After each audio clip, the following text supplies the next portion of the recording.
बिस्मिल्लाहिर्रहमानिर्रहीम। अस्सलाम वालेकुम।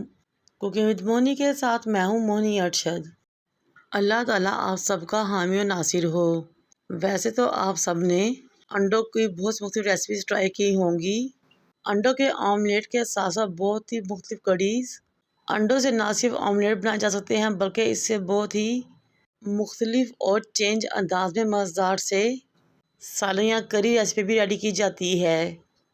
सबसे पहले एक बोल में 8 अंडे लेंगे, उनको तोड़ लेंगे और अच्छे तरीके से बीट कर लेंगे। फिर इसमें 2 बड़ी कटी हुई हरी मिर्चें, एक मीडियम साइज़ का चॉप प्याज और हरा धनिया शामिल करेंगे। अच्छे तरीके से बीट कर लेंगे, मिक्स कर लेंगे। अब इसमें 1 टीस्पून नमक और 1 टीस्पून ही चिली फ्लेक्स शामिल करेंगे। इन दोनों चीज़ों को भी अच्छे तरीके से अंडे में मिक्स करेंगे। हमने इन तमाम चीज़ों को अच्छे तरीके से अंडे में मिक्स करना है ताकि सफ़ेदी और जर्दी यकजां हो जाए। अब एक केक पैन या कोई सा बोल लेंगे, उसको ऑयल से ग्रीस करेंगे। हमने इसे अच्छे तरीके से ऑयल से ग्रीस करना है। फिर अंडों का वो मिक्सचर जो हमने रेडी किया है इसमें डाल देंगे।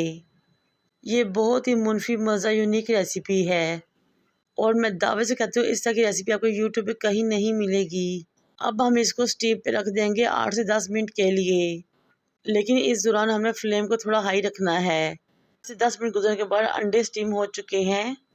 अब हम इनको छुरी की मदद से किनारों से अलग करेंगे और इनको छोटे बड़े पीसेस में तोड़ लेंगे और साइड पे रख लेंगे।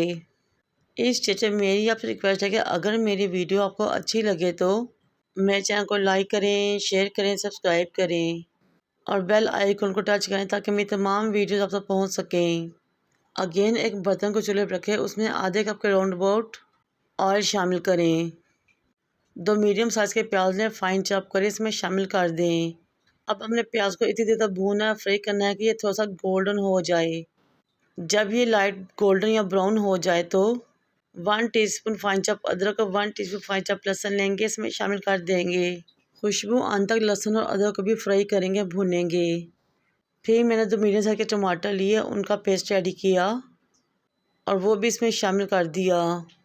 अब मैं इसमें 1 टीस्पून लाल मिर्च पाउडर का शामिल करूँगी और साथ ही थोड़ा सा पानी शामिल करूँगी ताकि मसाला लगे नहीं।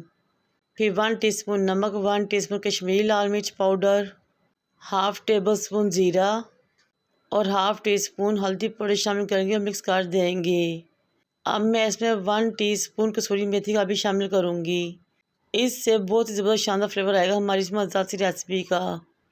अब हमने अच्छे तरीके से मसाले को भूनना है ताकि तमाम चीज़ें पहले कंबाइन यकजा हो जाएं और अच्छे तरीके से तमाम मसाले भून जाएं। जब मसालों की अच्छी तरीके भुनाई हो जाए और ऑयल ऊपर आ जाए तो फिर मैं इसमें 1 से 1.5 गिलास पानी शामिल करूँगी और मिक्स करूँगी। साथ ही अंडे इसमें शामिल कर दूँगी। अब इन अंडों को हल्के हाथ से मिक्स करूँगी और कवर करूँगी, छोड़ दूँगी यहाँ तक कि शोरबा अच्छे तरीके से पक जाए और पानी का कच्चापन ख़त्म हो जाए। अगर आप चाहते तो हल्की सी ग्रेवी रख सकते हैं या फिर इसको ड्राई भी बना सकते हैं, बिल्कुल भुना हुआ खुशक। लेकिन इस तरह अंडों को शोरबे में पकाने ना तो ये टूटेंगे ना ही बिखरेंगे। इस तरह बहुत ही मज़ा टेस्टी और बिल्कुल नए अंदाज में एक रेडी हो चुकी है। अब मैं इसमें 1 टीस्पून काली मिर्च पाउडर, बारीक कटा हुआ हरा धनिया और हरी मिर्चें शामिल करूँगी, मिक्स करूँगी। साथ ही चूल्हे को बंद करेंगे क्योंकि हमारी बहुत ही मज़ेदार टेस्टी सी एग करी रेडी हो चुकी है। ये बहुत ही मज़ेदार और झटपट रेसिपी है और हार्डली आधे घंटे में ये पक के रेडी हो जाती है। इसको अपनी दावत मेन्यू का हिस्सा भी बना सकते हैं या फिर नाश्ते मज़ा पराठों से इंजॉय कीजिए। दोपहर के खाने या रात में आप इसको नान और रोटी के साथ इंजॉय करें। हर तरह से ही मज़ा आएगा इंशाल्लाह। मेरी इस मज़े से रेसिपी ज़रूर ट्राई कीजिएगा और मुझे अपने फीडबैक से आगाह कीजिएगा। मुझे और मेरे वालिदैन को दुआ में याद रखें। अल्लाह हाफिज़।